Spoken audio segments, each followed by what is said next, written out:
Correct.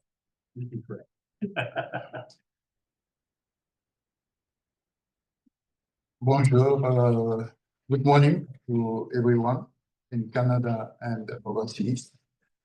I'm Sheikh Tijan Bangura, Chair of the Africa Study Group of the Canadian International Council in Ottawa. It's a real pleasure to welcome you to our new webinar on the theme, the central role of land in Africa future. I would like to acknowledge that the Africa Study Group is hosting this meeting, this session from Ottawa on the traditional unceded Algonquin Anishinaabe territory. Je tiens à souligner que nous tenons cette session à partir d'Ottawa, territoire traditionnel non cédé du peuple Anishinaabe Algonquin. The session will be moderated by Bruce Moore, who is a civil society activist, former UN diplomat, and NGO executive director.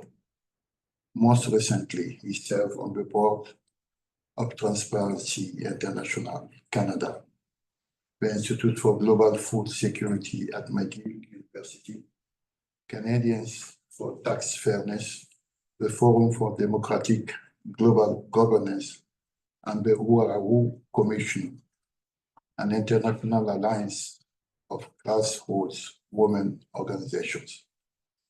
He was the first director of the Rome-based International Land Coalition from 1998 to 2008, a global alliance of civil society, UN and International Land Coalition, a UN and international organization working to enable poor rural families to gain their land and resource rights. Earlier, he was the executive director of Partners in Rural Development, a Canadian NGO supporting farmer and rural people organizations. He has chaired the NGO Advisory Committee of the United Nations International Fund for Agricultural Development, chaired policy dialogues at the UN Commission on Sustainable Development, and served on the Commission on Legal Empowerment of the Poor. Without further delay, I will hand over for the roundtable. I will hand over to Bruce for the roundtable that so many members of our audience have been waiting for. Before that, I would like to just welcome you again.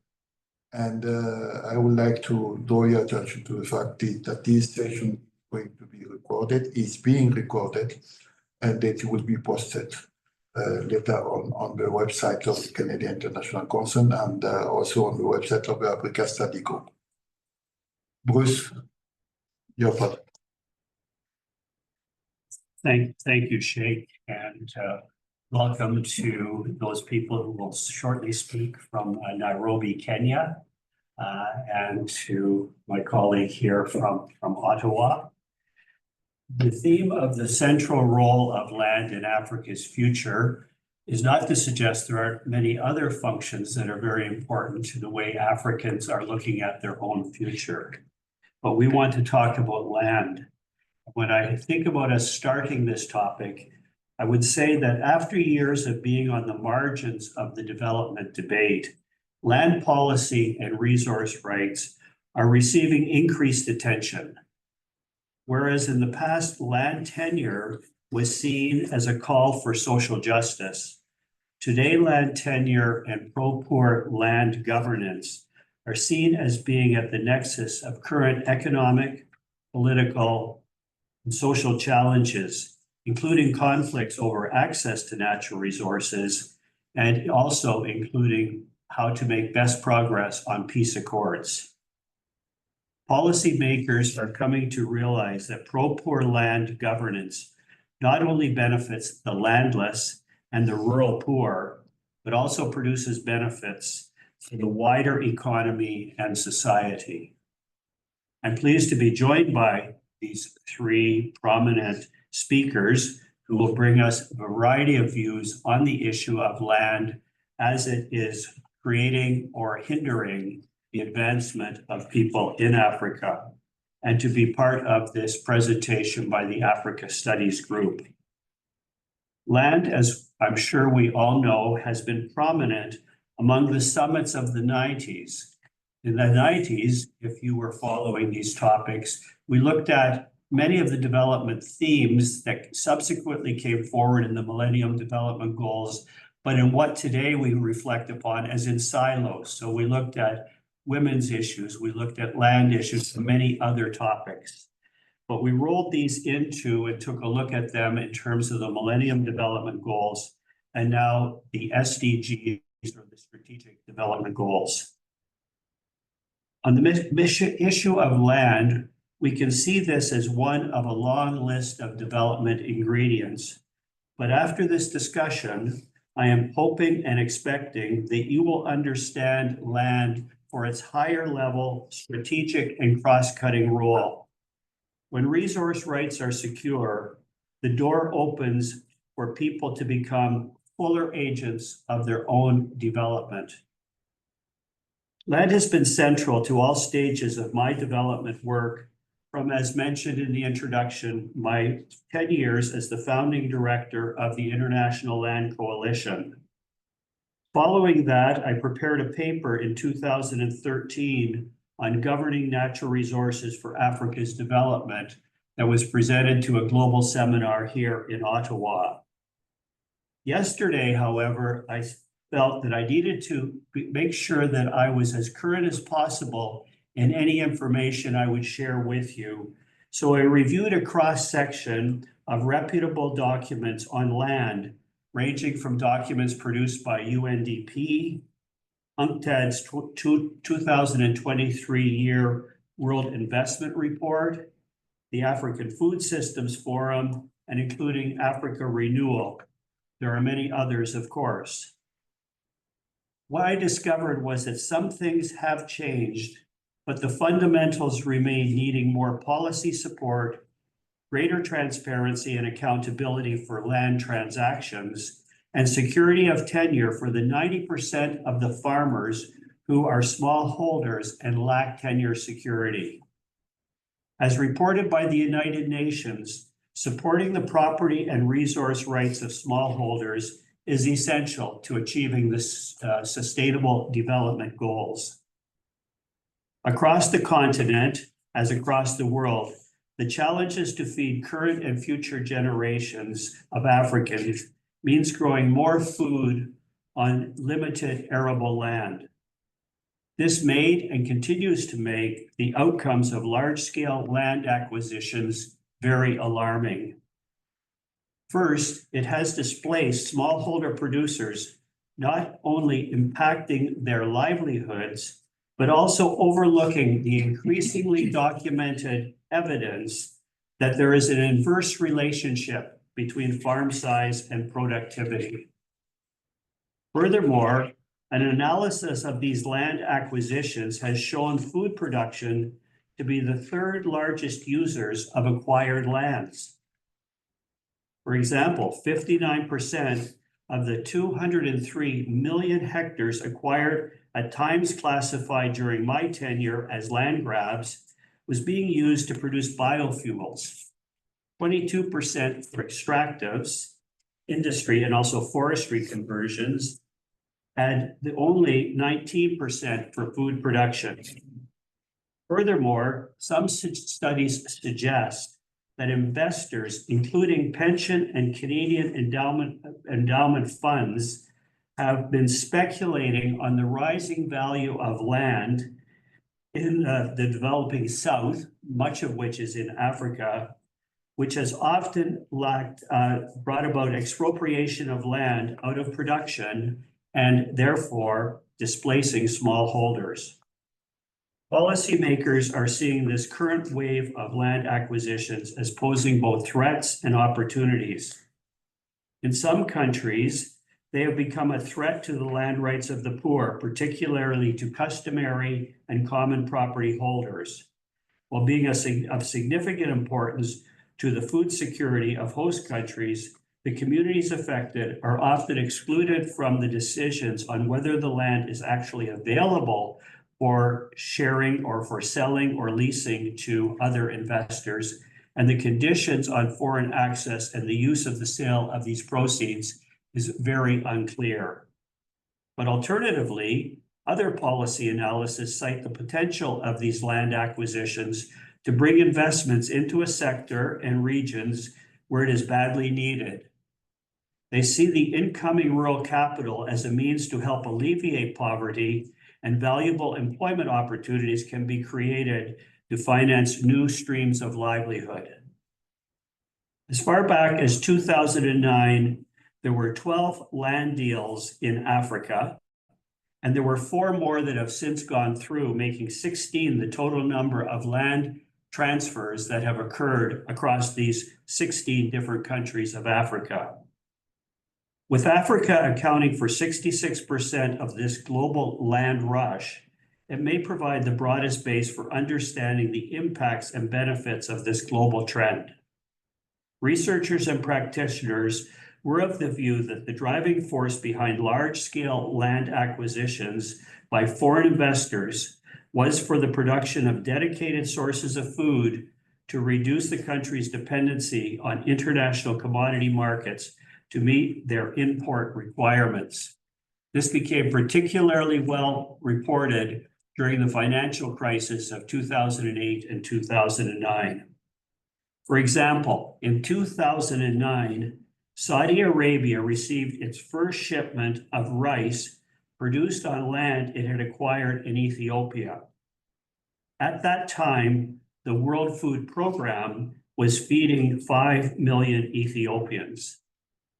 Similarly, in the Democratic Republic of Congo, China was using 7 million hectares of acquired land to produce palm oil, while only 3 million hectares were being used to produce corn, the leading grain of 68 million people in that country.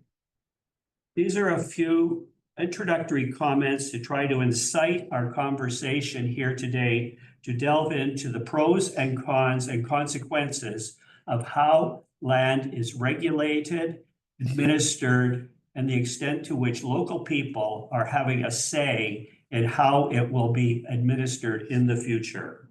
But the people who can better speak to that will be our 3 speakers, who will each give a presentation on their thinking on this matter.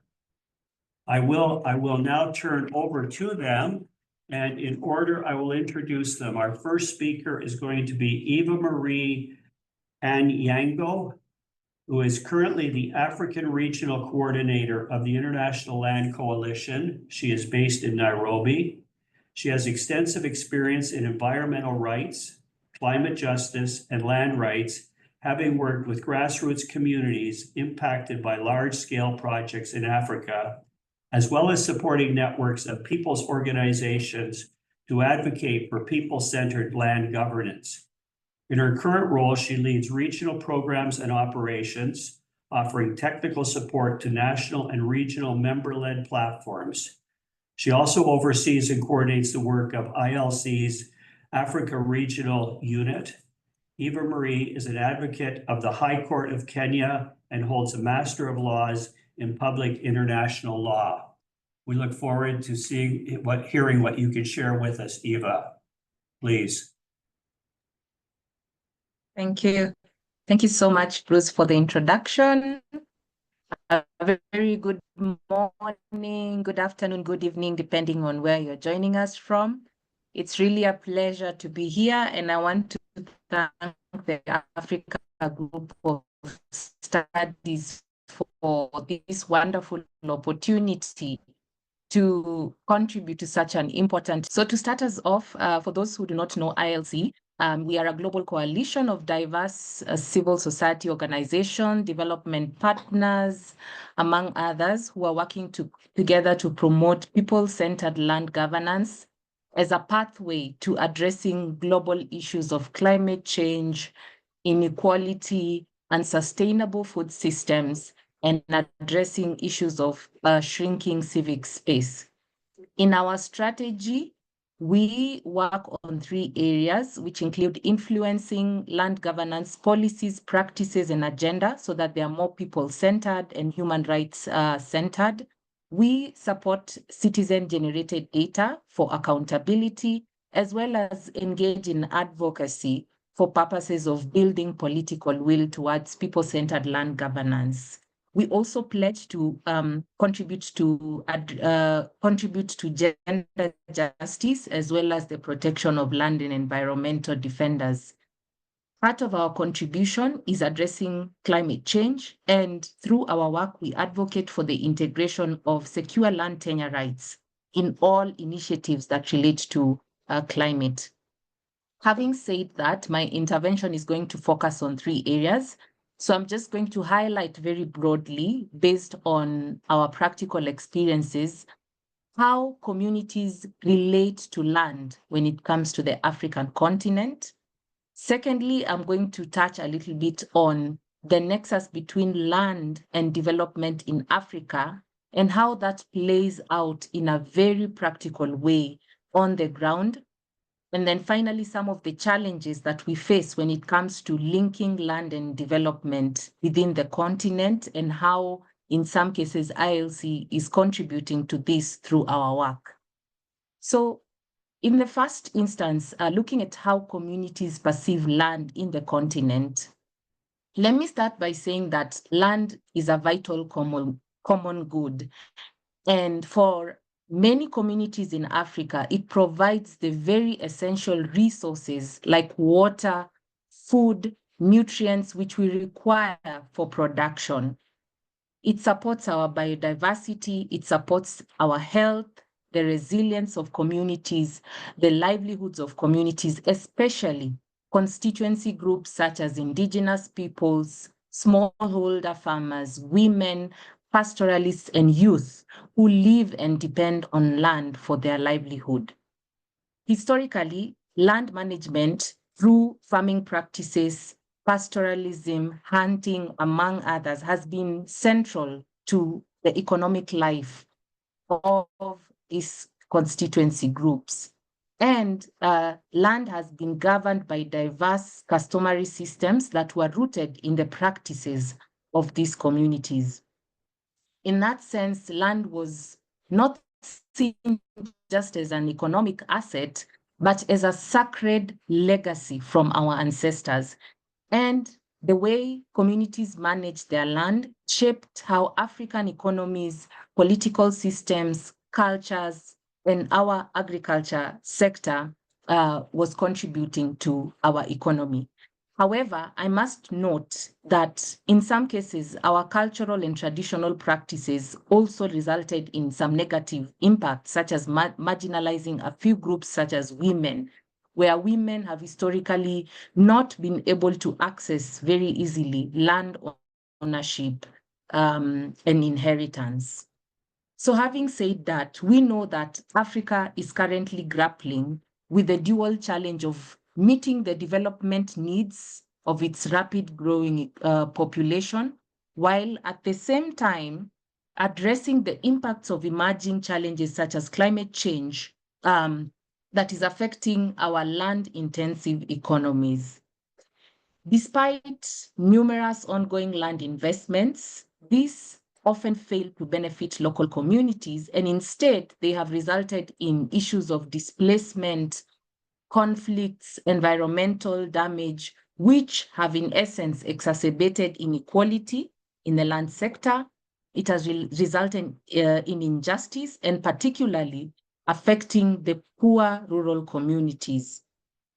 So let me say the root of Africa's land governance issues can be traced back to the colonial times, where European powers imposed capitalist economic systems that clashed a lot with what we had in the local customary land systems. And this has resulted in a dual land tenure system that has persisted to date, but equally resulted or continues to propagate land challenges.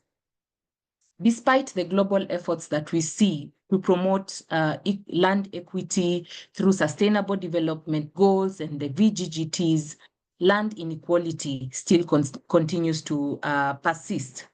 And we see this a lot because land is more and more becoming concentrated in the hands of corporate agribusiness corporations, large-scale investors who often violate land rights of communities. And we see this in practical cases such as the Maasai in Loliondo, Tanzania, where persistent evictions continue to happen due to investments in carbon markets.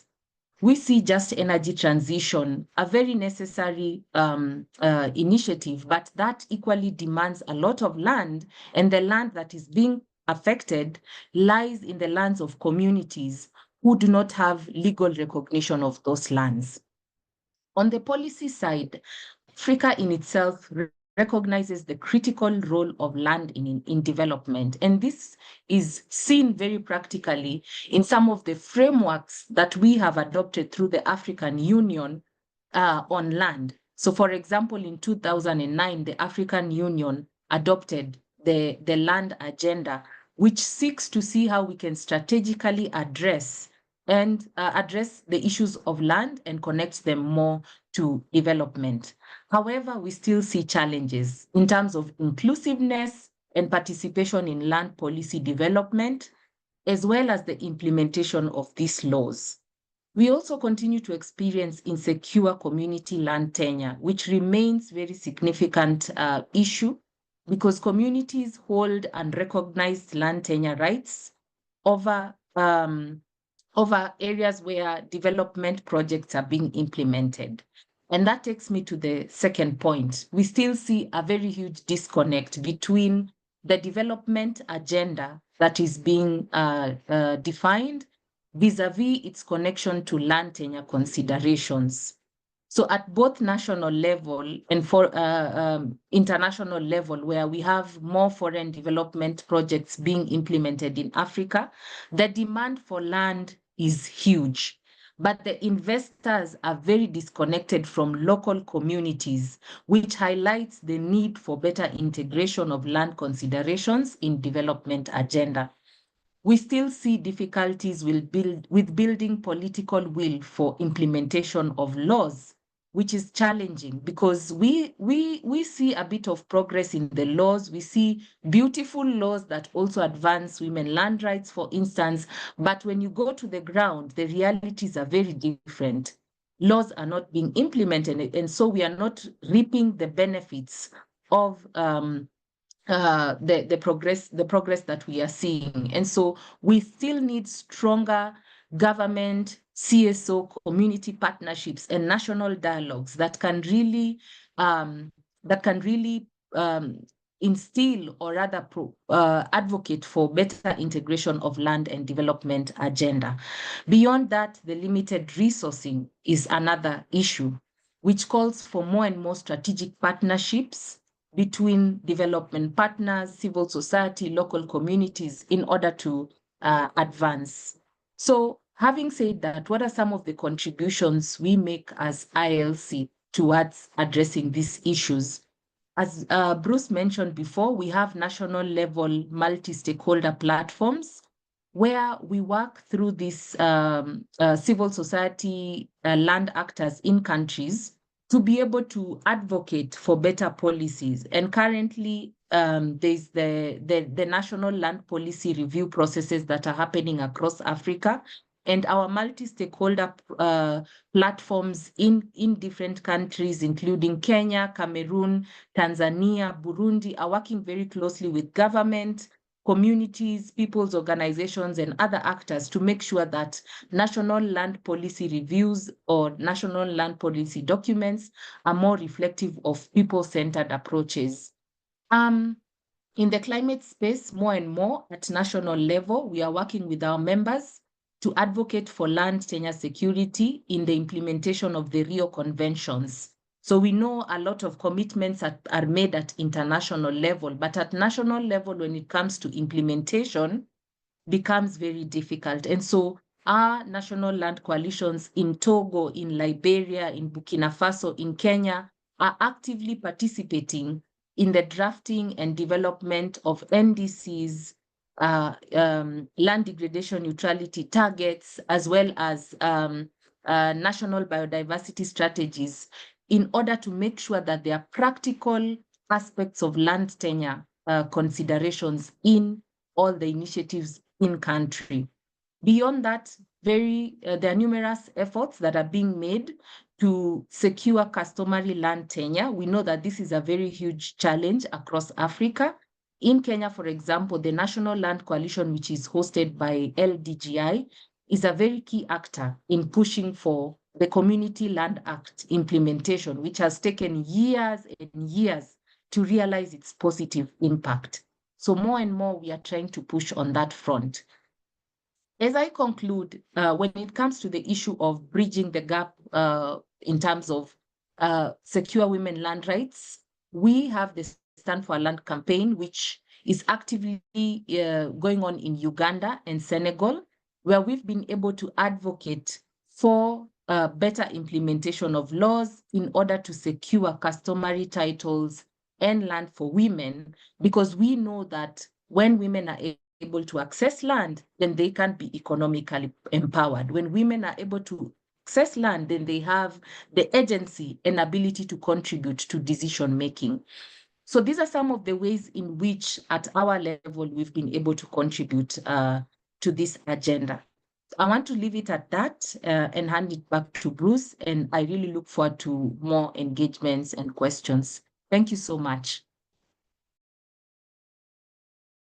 I think you've stimulated enough that we could have our remaining period of 1 hour to just delve into points that you have raised. So the list of things that we will want to discuss will go on, but your points, I think, are very well taken and will set the stage for further comments. So we'll come back to you, and I'm sure our audience will. But we will switch over. We're going to open for questions after we hear from all of the speakers. Otherwise, we might end up focusing only on what one person has to say, as opposed to be able to understand the fuller context. So our second speaker, which I'm delighted to introduce, is also located in Nairobi. This is Dr. Mwenda Makatimo. He is the Executive Director of the Land Development and Governance Institute. He has wide experience on issues of land and environmental policy, land management, administration, governance, assets and property valuation, also in real estate management, and boundary delimitation and mapping. He holds a Bachelor of Arts degree in land economics, a Master of Arts in valuation and property management, and a doctorate in environmental policy from the University of Nairobi. He also has undertaken extensive training on extractive industries and sustainable development at Columbia University. He was a member of various committees. They include Kenya's National Land Policy, the National Land Commission Rules and Regulations Committee, and the Land Policy Guidelines for Africa that's been referred to by others, which was the African Union's development, and along with the African Development Bank, of a land policy regime. So I will turn to you, Dr. Makatimo, and we look forward to your comments. Thank you. Thank you very much, Bruce, for that elaborate introduction. It's humbling. Thank you for this invitation. And thank you, Eva, for setting the background for this discussion. I want to go straight to agree with Eva that land in Africa is viewed from very diverse perspectives, from the cultural, social, legal, and others. And people do not just view land as a production asset, but also a spiritual, cultural, and one that delivers identity. But of course, the modern economy and the operators within the economic settings view it more as economic resource and capital for production. Therefore, it is important when we look at land in Africa, we appreciate that the bundles that define how land is held, or rather land tenure, are diverse, and they are not, they are perceived from the cultural, social, economic, and at times political lenses. And they have evolved from history. Of course, Africa's history has about 3 forms of leadership, or political leadership and economic. There is the traditional, customary approach to leadership and issues. Then there is the capitalist approach based on the sort of economic setup that the country pursues. And then there is a socialist setup based on the history of the country. So you will find the land tenure having such being influenced by those dynamics. And in a nutshell, you can categorize the land tenure systems or classifications of land into about 4. There is the community or customary tenure, what is held by communities informed by the customs, the traditions, and the social arrangements that have prevailed over many centuries, even before the visitors came to Africa and before the modern times. And you find that some of the areas and large parts of the land is controlled still customarily, either by the traditional leaders or through traditional and customs, or through registration that is formalizing the collective. So there is a registered community land or customary land, and there is unregistered. Some is held directly by communities, others is held by local authorities or by traditional leaders. Then you have what is considered private land, that is given to private individuals or corporations, and that is titled, that follows the conventional or Western form of tenure, that has either freehold or leasehold or licenses that are formally registered, that is surveyed, and that is known in terms of spatial dimensions. Then, of course, there is what is public or state or government land. And this is land that is held and owned by government institutions, controlled either by the central government or by the local government or the devolved government, whichever the names that they use in the various jurisdictions. But some of it is for public purpose, like where government operates. Others are for areas like forests, national parks, game reserves, and also where there's a government infrastructure. But still, government controls huge parts of land, not used for common, but open, even where people have settled. In some countries, land is owned by government and citizens only get leases. For instance, in Ethiopia, that is what happens, and also in Tanzania. But in other parts, people are able to hold freehold, or what others call fee simple, like in Kenya, in Ghana, and in Nigeria, and in South Africa. And yet there are other places where customary land, the traditional leaders, are the ones who give either leases or give rights. For instance, some parts of Zambia, in Ghana, parts of Nigeria, and even parts of Kenya and other parts, especially where pastoralism is practiced. And then there is what is called informal. Is called sometimes informal, others call those occupants squatters, where you find there are unauthorized occupations, either on private land or on government land, but not necessarily on customary land, but on government land and on private land. So that's the kind of tenure, broad tenure arrangement that you will find across Africa. Of course, it differs. Now, one has to appreciate that in terms of holding, the private could be held by families or by individuals or by corporations. The government one is by government entities. Customary, I've said, could be either by the traditional leaders or by local authorities or sometimes by cooperatives. And the management has put the owners or those who hold the land are the ones who control the management, save for community land, where at times community land management is done by local governments and local authority. And the use varies, of course. In private, of course, it's more purposeful, it's more defined. You see more patterns of very defined uses, and also in the government control. But in the community ones, you don't see clear structures of planning, but then you find settlements that are traditionally and customarily led. But you find also in community land, that is where now acquisitions are happening. That's where leasing and large-scale acquisitions are happening, and also on government land. In security, as Eva has said, generally the private land is secure because people have title deeds, it is registered, and the rights are certain.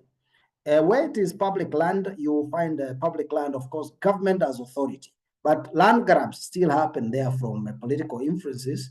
But government land is government land unless the government authorities are the ones opening it for grab. But community land is what is targeted for grabbing, because it is mostly not planned, not surveyed, not adjudicated, and sometimes even government grabs community land sometimes without a lot of fair composition.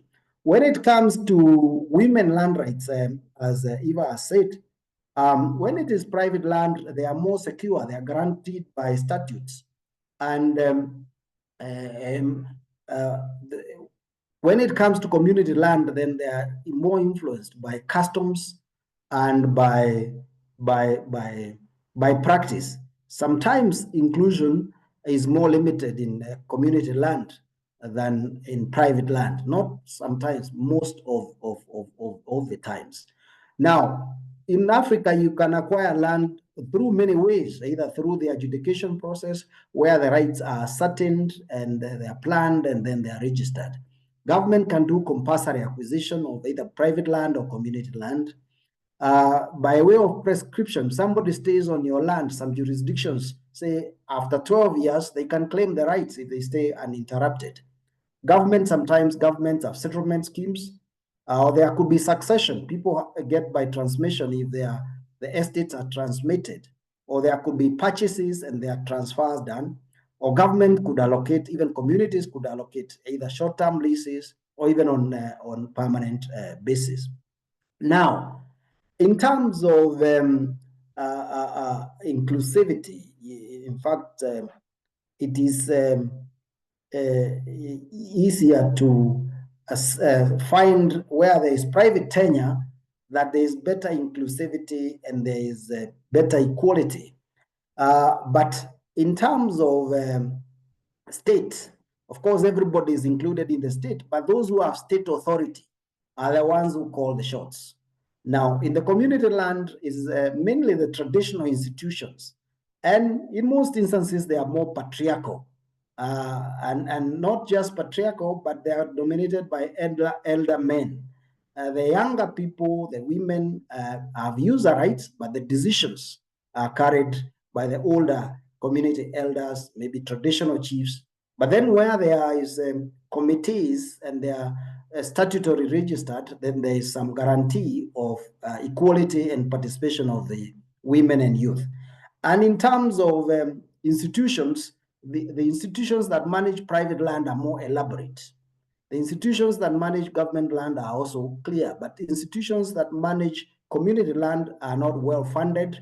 They don't have land registries. They don't have automated land information systems. So there's that challenge in governance and administration of community land.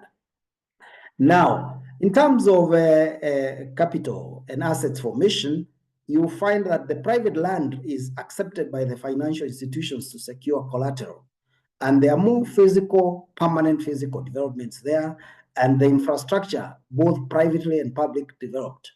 In terms of the public land, of course, government has confidence in creating infrastructure. We've seen a trend where some governments in Africa now have started using government assets as collateral for some loans. We've heard of airports and ports having been given as collateral. This was not the practice before. This is a recent phenomenon because public land was never used as collateral. But this is happening now. It's becoming a sudden threat to national assets.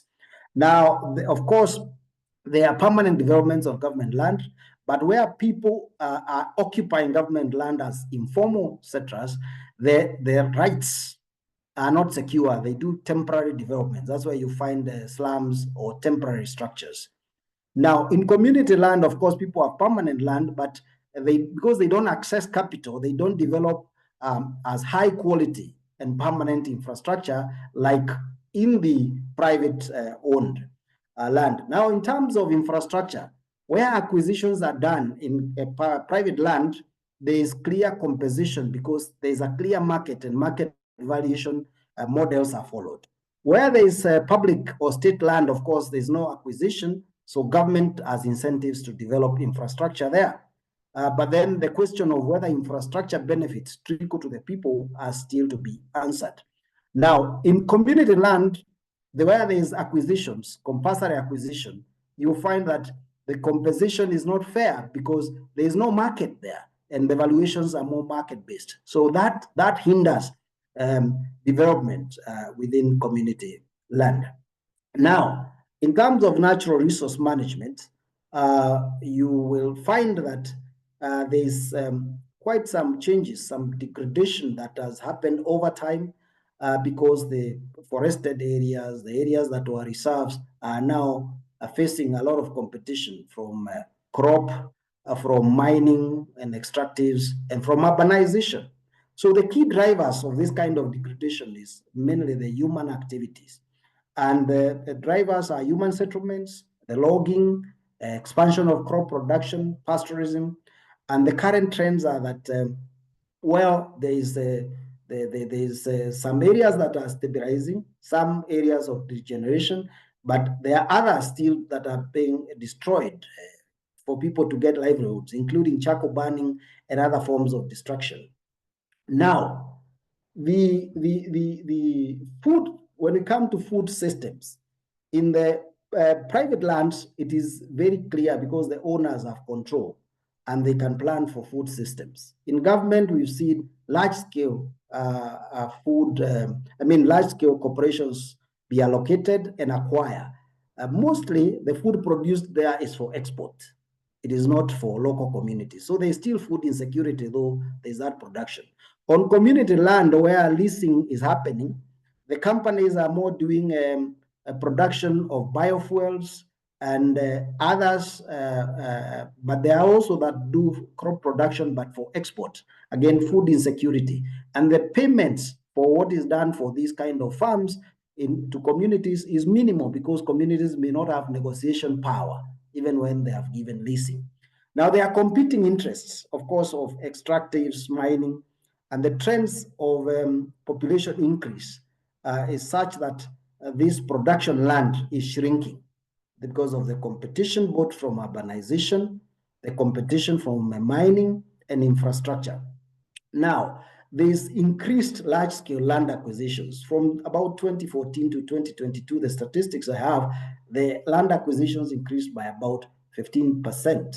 So about 10 million hectares were acquired within that period and going to these uses, 65 to agriculture, mining, infrastructure, and forestry.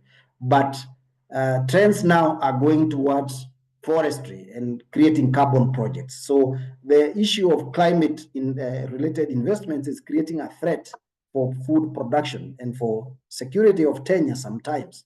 It's not as good on the ground as it appears at the global level. Now, these are the trends of the deals up to 2022. They have increased. And generally, what we need to do as I conclude is there's need to look at the questions of developing policy that is holistic, that is sustainable, and supporting inclusive land ownership and use and planning, because as it is, there is a skewed, it's more led by extraction rather than equity. and especially when they are led by corporates. The subsistence farms are shrinking because of the increased population. There's high fragmentation. So there's need for more rural planning, to move planning from urban to rural, so that this is curtailed and the land quality is ensured. And then the issue of natural resource management should not just be taken with global indicators. It should come with some benefit sharing and economic benefit of local communities. And so that is natural resource management is not just treated as a lone activity. So there's need to develop such mechanisms. And then finally, there is need for integrated planning, so that planning is not done in silos. You link economic to the other physical and land use planning. And the kind of technologies that are to be used or that are coming up for land management and governance should be those that are friendly to the community, those that do not bring so much cost, but also embedding the current digital trends in community land management and also creating awareness. The key thing is also that traditional knowledge, traditional management, and cultural practices that are positive should not just be discarded, because some of those traditional practices safeguarded land for centuries. So not all modern methods are good. Otherwise, thank you very much, and thank you for the opportunity. Timo, I think you've raised a further number of questions for us to consider when we get into our debate. Having only recently left my work with land issues, there are many things I'd like to, but I don't want to take the time away from our audience. Some of your points that you've raised are very fascinating, and having had a history of work in Kenya in my earlier life, of course, some of the things that you've raised have a particular focus on the country you're located in. But we want to continue, and our final speaker is Dr. Okochukwu. I'm trying to say your names are a bit of a challenge, but Dr.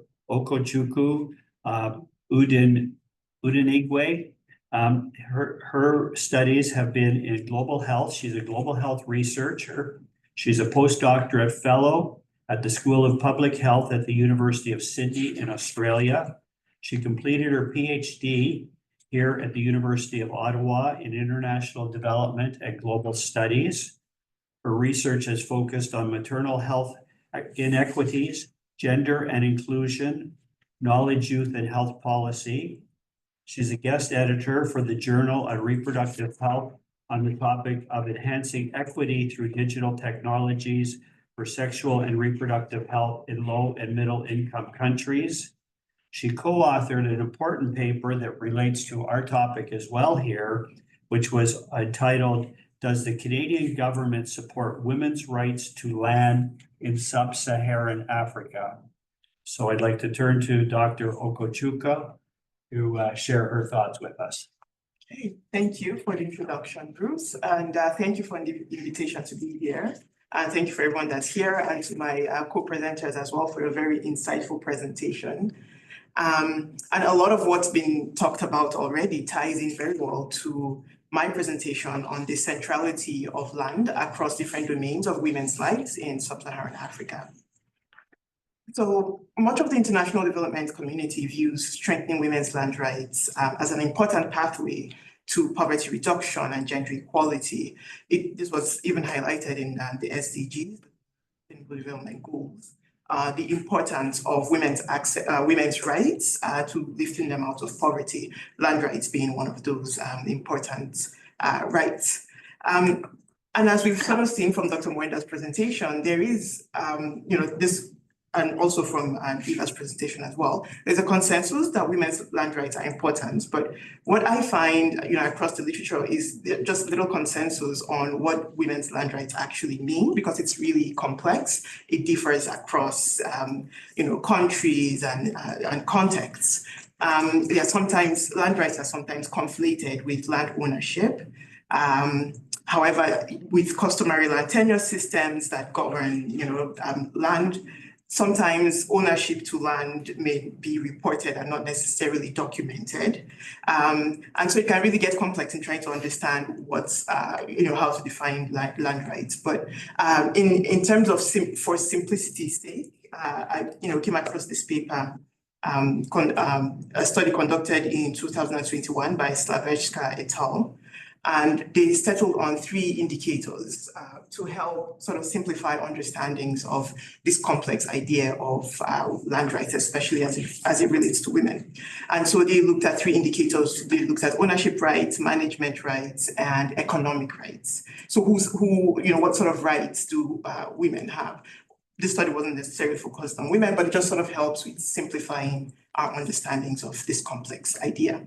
So in terms of ownership rights, it captures, reported or documented ownership of land, and also who has the right to sell, bequeath, or use land as collateral.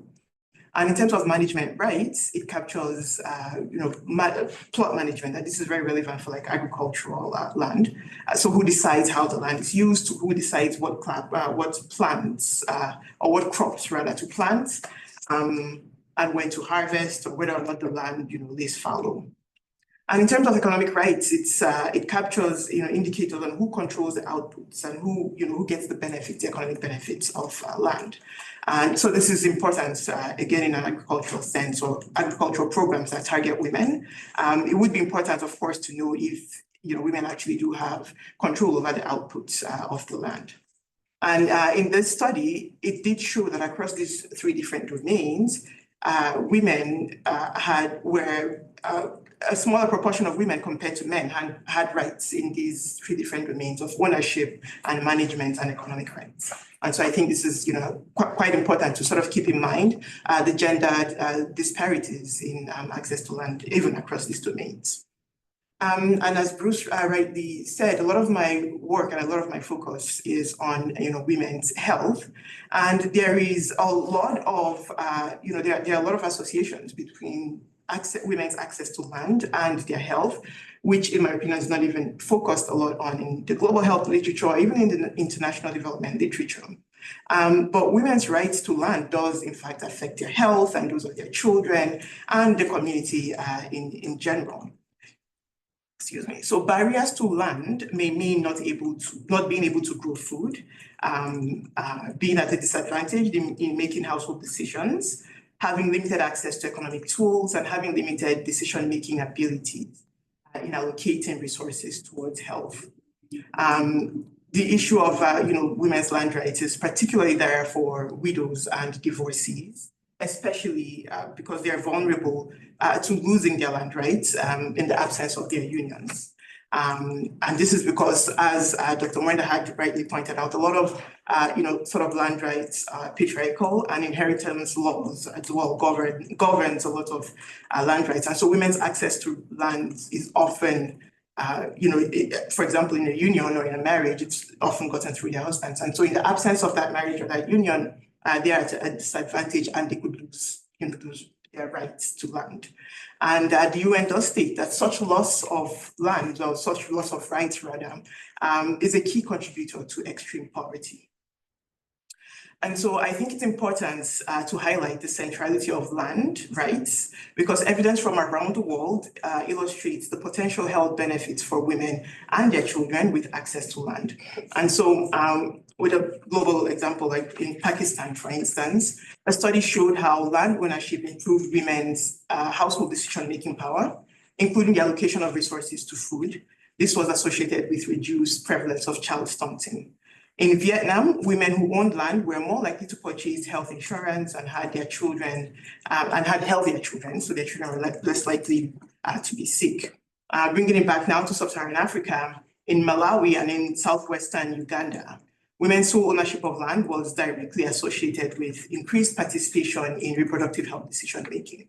And so the evidence shows that when women's rights to land are secure, they are better able to determine where where income for household investments go, including for health and proper nutrition of both themselves and their children and their families at large. I'm also compelled to talk about the importance of including a critical lens in our conversations of, women's barriers to rights and understanding the root causes of women's barriers to land rights, or barriers rather to women's land rights. Critical theories such as the decolonial feminist lens or framework demands conceptions of social justice outside the organizing frame of patriarchy. So we've talked about patriarchy and the negative impacts of that, but this critical lens sort of shifts our attention, as much as we acknowledge that, shift our attention to global issues, which Dr. Mwenda and Eva as well discussed. Decolonial feminist discourses would situate gender inequality in capitalist histories of oppression, beginning with colonial and neo-colonial processes of dispossession and hegemony. So through this lens, we are to understand women's alienation from land as a product of histories of racialized exploitation perpetuated by current policies, discourses, and ideologies that present Western ideals, models, and societies as the dominant standard. So for example, in an agricultural sense, if we're using this lens, if we recognize the fact that smallholder subsistence agriculture in a sub-Saharan African setting is predominantly labored by women, if we have this at the back of our minds using a critical lens, then we would understand that the emphasis on a liberal economic worldview that prioritizes productivity, higher yield, and connection to markets needs to also consider how linking smallholder farmers to international agricultural markets introduces new forms of risks and precarity and opens subsistence societies to become increasingly dependent on a very unstable global commodity market dynamics. This critical approach highlights how women in particular continue to bear the costs of deeper immersion into the predatory systems of capitalism, which often places profits of the elites above the security and well-being of the majority and the local economy, a lot of which was highlighted in Dr. Mwenda's presentation. So the colonial feminist lens invites us to think about how colonial land grabs, dispossession, and exploitation continues in the new colonial presence, and how national elites continue to aid, abet, and enable multinational corporations to continue natural resource grabbing. And so I think it's important when we sort of identify and analyze root structures of barriers to women's land rights, we keep in mind these broader conversations and how women's land rights are impacted by them. And so very briefly, I will talk about a paper that I co-authored with Dr. Christopher Huggins, where we asked the question of what the Canadian government is currently doing to strengthen women's land rights across sub-Saharan Africa. We use the mixed method approach comprising secondary data sources from gap-funded projects of women's rights organizations that were working on land rights across sub-Saharan Africa. So those were sources of our secondary data. And then for primary sources, there were interviews with, key informant interviews with GAC personnel. And so our findings reveal that there were generally little funding seemed to be going towards land rights initiatives. The respondents in the interviews were generally unable to identify specific ongoing projects with land rights as a central issue. Participants contended that the technical skills to design, review, and manage land tenure projects were not available in their unit. And in fact, one of the participants clearly and forcefully argued that the Canadian government should and could do a lot more to support women's land rights in sub-Saharan Africa. While they noted that there was work being done, but they also noted that there could be more. There's more to be done, and more could be done. And in terms of the secondary data analysis, we identified projects across Tanzania, Ethiopia, Nigeria, Cameroon, Ghana, Angola, Kenya, Uganda, and South Africa, where there were several strategies that the Canadian government was supporting, and they sort of differed in the approach to ensuring women's land rights, one of which is supporting systemic land certification program. So that was an example of a program that GAC was funding. Another was legal and paralegal support to women. Another was raising awareness raising and education on land laws.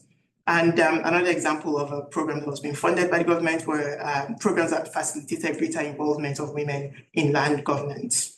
The case studies indicated that land rights was not often treated as a standalone issue, was often interwoven with other social, cultural, and economic issues. These diverse set of activities, as our findings show, demonstrated that strengthening women's land rights doesn't have to involve massive, long-term, or highly technical projects. As we saw, there were sort of different projects that were being supported and by the government to enhance women's land rights. So it doesn't necessarily have to be a grand. Of course, there are opportunities for that to happen, but we also acknowledge too that these strategies go a long way in ensuring women's land rights. And in conclusion, our findings showed that the government of Canada is doing something to support African organizations in their quest to strengthen women's land rights.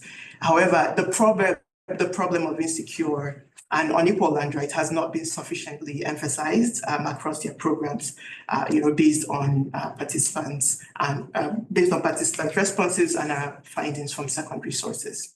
And so that concludes my presentation, and I look forward to questions at the end. Thank you. Well, thank you very much. We've had quite a number of very rich presentations, and we've had a very patient audience. There are a number of people who've joined us online, and we would like to open the opportunity to hear from you. Your questions may be for clarification. They may be because there's something you'd like to discuss in more detail. That part of our discussion is quite wide open. Maybe you can explain how people can join our discussion online. Yeah, I will ask the audience online to write the questions in English or French into the QR box, and we will be done that. And I would like to seize the opportunity to organize the presence of Her Excellency, the High Commissioner of Kenya in Canada, Ambassador Caroline Kamende Tauti. Thank you. Thank you very much for being here. We really appreciate you. Thank you. Apologies for working late. Let me see.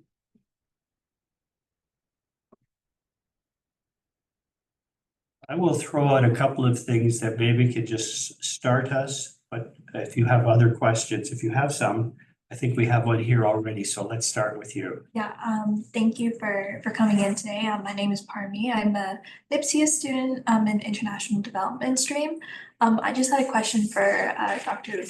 Udenigwe about your paper regarding Canada's policies in Sub-Saharan Africa and women's land rights. I obviously haven't read the paper, but maybe in the future, if you're continuing this research, do you think that you would look at the link between the Canadian government's role in Indigenous land rights here for women, and how that sort of relates to translation in their international development policies regarding access to land rights for women in Sub-Saharan Africa, if that's something that you would sort of look into, because I think that when you're applying a post-colonial feminist perspective to it, I think there is a very strong link between the disenfranchisement of Indigenous women here and how that translates to our global policy. Okay, thank you for the questions. So to answer your first question as whether or not I will be continuing to do this research, I mean, I really hope I do get the opportunity to, as much as a lot of my work and expertise lies in health, I do see the connections between health and women's secure land rights and why that's necessary. And so I really do hope it's an area I continue to work on. But to answer your question, absolutely. Using a decolonial feminist lens forces me to sort of think about these issues. And, there are a lot of similarities between what's happening, a lot of what my co-presenters talked about in terms of land grab dispossession happening and what has happened and continues to happen currently in Canada. And what I find really striking is, what is professed. For instance, a lot of Canada's approach to land rights or securing women's land rights focuses on the feminist international assistance policy, and a lot of what's talked about in there is about ensuring women's land rights. And one of the participants did say that they do see this sort of disconnect between what's professed in terms of in the feminist international assistance policy and the Canadian government's sort of commitment, or at least verbal commitment to adhering to it, and what's actually happening on the ground. Because there is a lot of, they are complicit in a lot of these land dispossessions that we are talking about, globally, in Sub-Saharan Africa, specifically in Canada as well. So as long as there are those, nice policies that we have there, one of the participants actually, brought it up and said, yes, we have the feminist international assistance policy that we're supposed to adhere to in our day-to-day activities. But there is that sort of disconnect in what's actually being done on the ground. And definitely, so these issues are sort of similar. You could see the similarities, and not even just based on mine, but like on real life examples of what's happening on the ground elsewhere. Just before we have another question, I would like to reinforce that we look at that more fully and encourage other groups, because there are so many situations in which there is this inconsistency. I'll give you a stark example. Some years ago, when the Food and Agriculture Organization established voluntary guidelines on the right to food, and then the inspector came to Canada, our Prime Minister of the day, when he received a report that was highly critical of the way in which we were addressing the needs of people who are food insecure, our Prime Minister said, we would have never signed on to those voluntary guidelines if we thought you were going to come and look at what we are doing here in Canada. A reinforcement in a way of your very point that we need to be consistent in terms of that we are putting into practice, what we are advocating for, starting in our own backyard. Thank you. Please, there's a question online. There is a question online from Chris Young.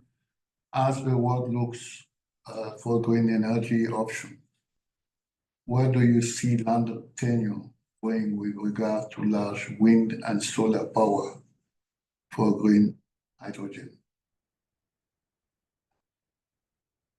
It's open to any of you, dear panelists. Thank you. Maybe I can go and the others could come in. A very good question. I think, the challenges that we continue to face with climate change call for this urgent shift from fossil fuels to green energy. And I think this came out also very strongly from discussions in COP29 and previous discussions on the need to transition, because we are, as the world, already at the tipping point. Global temperatures are rising and we cannot afford, to continue in that trajectory. So this push for transition to green energy is necessary. But let's be honest, it requires numerous tracts of land to implement these types of projects. And that is something that we're already seeing stress. Placing a lot of stress on the community lands way for such types of projects, and insecure and do not have titles. So the challenges that we continue to see is in how these projects, how these initiatives are being implemented. In many cases, whether it's wind energy, hydro energy, we see a lot of not being done in the proper way, and so it is not just. And just as Dr. Makadimo mentioned, the value of community land or the compensation that is given for such land acquisition is literally market value, but does not take into account the true value that communities attach to this land. And so there's very minimum unfair compensation in the context of these types of projects. The second thing that we see is even when these types of development projects are being implemented and the communities are the ones impacted the most, giving up their land, they rarely benefit from such kinds of projects. I watched a documentary before a while back. I think it was being streamed by one of the media stations in Kenya, Citizen TV. And they were showcasing a green energy project, I think in the northern part of Kenya, where for years there's been implementation of a wind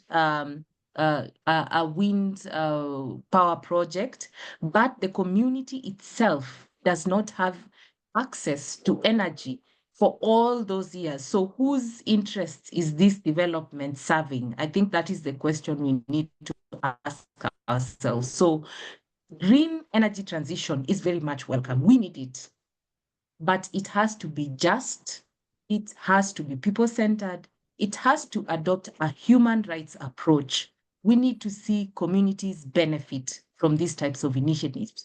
We need to see just compensation. So these are the types of questions we need to be asking ourselves and trying to address them. When it comes to issues of carbon markets, again, a very huge topic, but the way in which carbon markets are being implemented currently, it's a very top-down approach, and we are seeing this raising a lot of conflicts, And so the question is, should we even proceed to carbon markets before we can address tenure rights? Before we can even secure those rights? Have we even addressed them before we talk about investing in carbon markets? We really need to answer those tough questions in that context so that we do not create additional problems in the name of solving something. So I think these are the difficult conversations we need to continue. Thank you.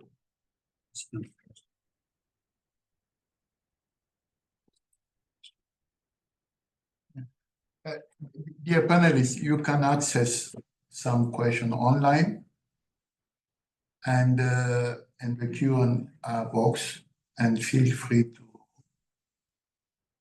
to talk about them. Right now, there is a question there from Mrs. Susan Kozaks. The question is coming from Australia. Perhaps so that we can also be aware of that question, you can read the question for us.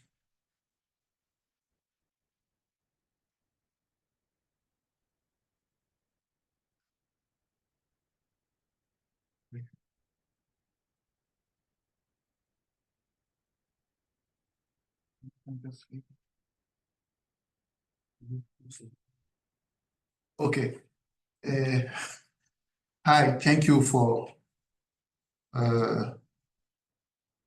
very interesting presentation. I am a PhD student in Monash University in Australia, looking at how gender norms affect resilience in climate change disaster in Zimbabwe. I know that policy focuses a lot on women, but my research shows that the barriers of women's rights are very much linked to masculinity norms, and it seems relevant to refocus the intervention to target men as much as women, while strengthening of women's rights by targeting women in much needed and can lead to great results, as the examples share in the presentations. There are also examples of how men end up taking advantage of interventions, taking over loans targeting women, or taking over their businesses, or a backlash to violence. Do you have any reflection or experiences around these with regard to women land rights?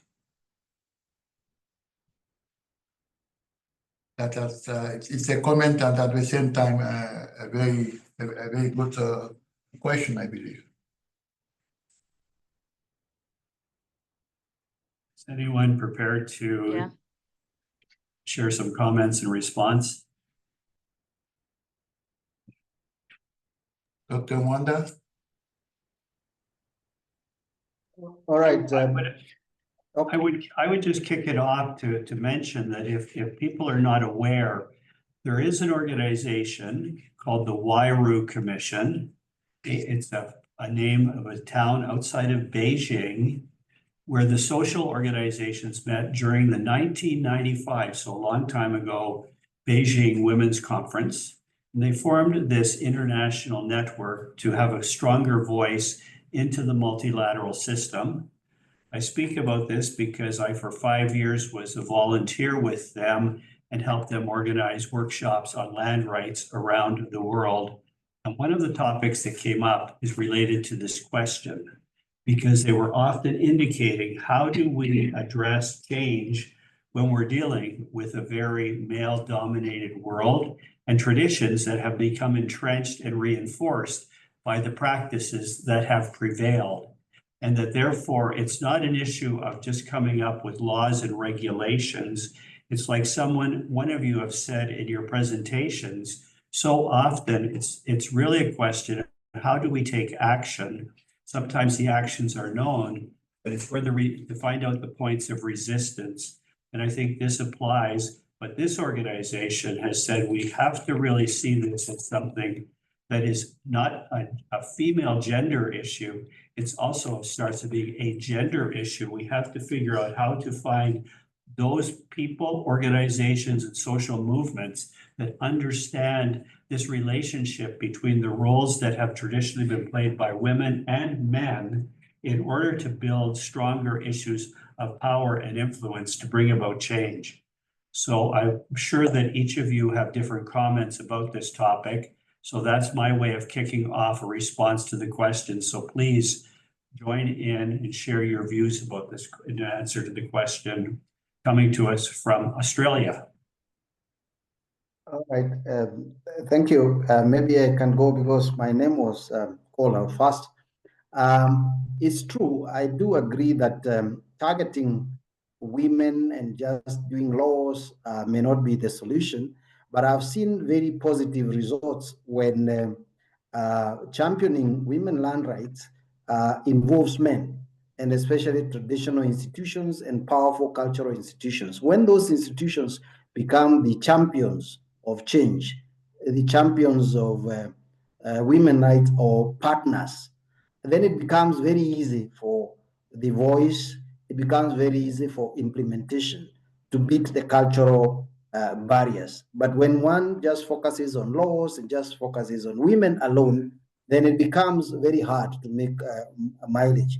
The other bit I've seen is, besides the law and policy, the administrative barriers lie, because sometimes it could be in laws, but where there is no budget, or even where women may not have other instruments that make them acquire land. For instance, they are not registered, they don't have IDs that are required, or they don't have finance to finance the surveying processes and the conveyancing and registration processes. So there could be administrative barriers that require that those with power, those who bear power, are more involved, and they are targeted rather than just targeting women. Yes, women must be aware, but it requires a totality for any gains to be made. And then to avoid unnecessary resistance, because sometimes people resist because of lack of knowledge and feeling threatened. So I do agree, but the strategies must be diverse.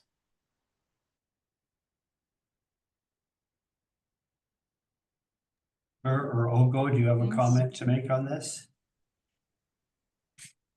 Yeah, and sorry, I wanted to also add something on that, because I think for me, generally, when you look at this issue about the reality of women and the fact that we still don't see change even at the level of the male themselves or the men themselves and their attitude, it just points to the fact that it's a very systemic issue, and systemic issues will require very transformative approaches to addressing them, because it means we need to dig deep to the root causes rather than just addressing surface issues.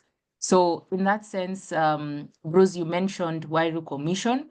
Let me also say that ILC is in a consortium together with Wairu Commission, Landesa, and other actors, and there's this campaign we are implementing called the Stand for Her Land campaign. And the campaign is a global movement, grassroots women-led movement that is really seeking to address this very issue, the attitudes of societies towards women, the issue of disconnect between law on paper and law in practice through very transformative approaches such as the methodology of gender transformative approaches. So this is where we use methodology that seeks to address these kinds of attitudes at the up to the family level, the family unit where all these attitudes starts, up to the community level where all these kinds of perceptions start.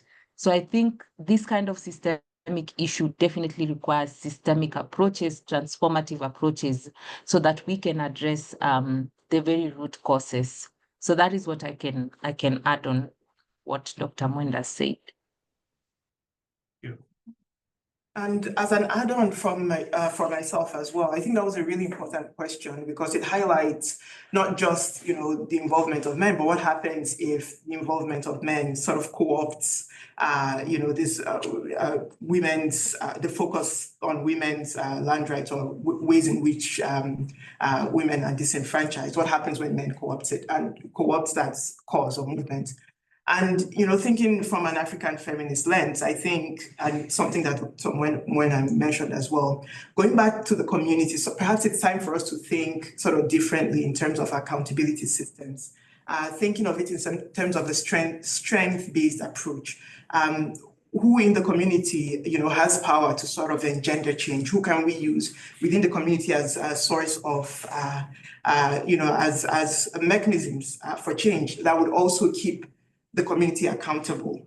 In this case, for instance, if it's an issue of having to keep men accountable in an effort to, stop people from co-opting, women's movements, there would be agents of change within the community that can sort of ensure that. So thinking of it from a strength-based approach in the sense of what has worked or what does work within communities to keep communities accountable. And so if we, and by we, I mean sort of foreigners coming in to do, work within African systems, if we try to understand systems or communities from a strength-based approach and figure out who it is that has, power, or it doesn't have to be, of course, a, particular person, but like an institution that has the power to engender change, and then use them as agents of change and work collaboratively to achieve a goal. And I say this because I know a lot of what we talk about when we discuss our culture, our African culture, often comes from a very negative light in terms of its, in terms of what negativity is associated with it. But if we think from a strength-based approach, there would be opportunities to identify people that can actually engender change, because I do not believe that everything about our culture is necessarily bad, and culture is not static and it does change. Things that were done 1,000 years ago are not applicable in this day and age. That's just to show the fluidity of culture and it being able to change. And I think finding the right partners to achieve certain goals, of course, with education and respect and building trust and a respectful relationship, change can actually happen. So that's my addition. Thank you. Just before we call, were you going to ask your question earlier? Okay. Is there any other question online? No. Please. Yeah, I have one more question for sort of the panelists, and I think your perspectives from Nairobi would be really beneficial. So currently I'm doing research with the group of 20 for Italy, and they have launched the MATE plan, which Kenya is a part of, regarding their sustainable development goals and sort of their international development policy. Currently, they've started a project in Kenya regarding biofuel use, improving their supply chain, but also this includes a lot of land use sort of policies and of consideration. So I was kind of wondering from your perspective, if the issues we've talked about, such as responsible management of land and, prioritizing land tenure has been a priority for the Italian government in implementing the Mattei plan, and, what you've seen so far, if you have seen anything about the plan and its progress.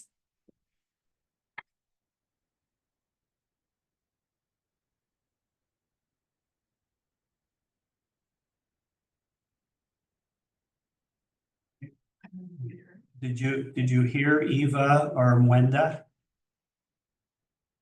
Yes, I heard, and well, I don't have the details of the progress of the project, so I may not comment authoritatively, but yes, it's important that the issues of land tenure and the issues of responsible management are mainstreamed. Unfortunately, the approach that is taken by some of the projects that are funded by the Italian government is that they have to be implemented by the Italian NGOs, even if they are done in Kenya. And we may not, as Kenyan NGOs and think tanks, have a direct access to the information, except the specific community where that project is being implemented. But if there are specific, very direct issues and you want to share the information, we can always be able to clarify the practices and get more informed ground information that would respond effectively. Thank you. Eva, if you have a brief comment, if not, we're going to have to close. Yeah, not much different from what Mwenda has said. I think the develop, at least from us, we normally try to link with the development partners like IFAD, the Italian corporation and others who implement projects. But on this specific one, I've not heard about it yet. But I think there is some initiatives in Uganda where the Italian corporation is looking to implement some development, agricultural development projects. And I think conversations have been there on issues of land tenure. And these are considerations they are possibly looking to address through scoping studies to understand some of these issues.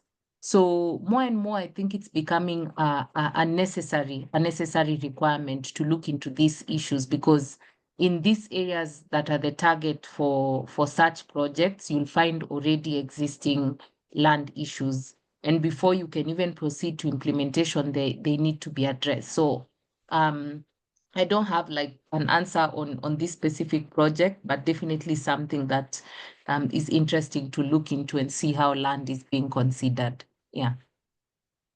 I think that, thank you for the question. And I think that since all of this is going to be recorded, it may very well be, if we have been successful, that some of these questions that we might each have thoughts about can be shared afterwards. And we can use the website of the Africa Studies Group to exchange on these. Just before I ask the speakers if you have a final comment, the one thing that I would like to say comes out very strong from the first of your presentations through to just a few moments ago is that if we want to bring about change, there are many factors. But one of the factors is we have to understand what are the forms of power that are actually impeding people making progress. Because many of the systems that we're talking about are actually controlled, designed and controlled by the powerful non-poor. But there's been a lot of mention about how to empower people in their communities in a community-based approach, among other comments. So the very comment that I will go away with is that we need to look at how we can have a strength-based approach. Discussion on development has moved often toward a rights-based approach, but the whole idea of a strength-based approach when you're working at the community level seems to me to be something that is quite capturing in terms of saying, how can that be realized in order that people can become stronger agents of their own development by having greater influence over the systems and structures that at the present time are perhaps impeding their own ability to advance their own situation. So that would be one thought that I have is strength-based approaches, words I haven't heard expressed before. Just before we turn back to Sheikh to close our session, in the reverse order, we'll ask whether you, Ogo, you have any comments, Eva and Wende, any final comment before we have to close? None? Eva, any comment? No comment. Dr. From my Manda? end. Thank you so much. Yeah, thank you very much. I think my last comment is that land may not just be viewed or controlled by one institution, but it has to be viewed from very multiple dimensions. And we finally need to ask who benefits and how equitably does the benefit get spread. And that really will help stabilize most of the systems, whether local or international, and get the gain to mean something to people. Thank you. I would just want to thank each of you three as speakers, as I did some of the outreach in order to see if we could establish this panel, but that's only possible because of the Africa Studies Group. So back to you. Okay, merci to everyone. Merci to the panelists.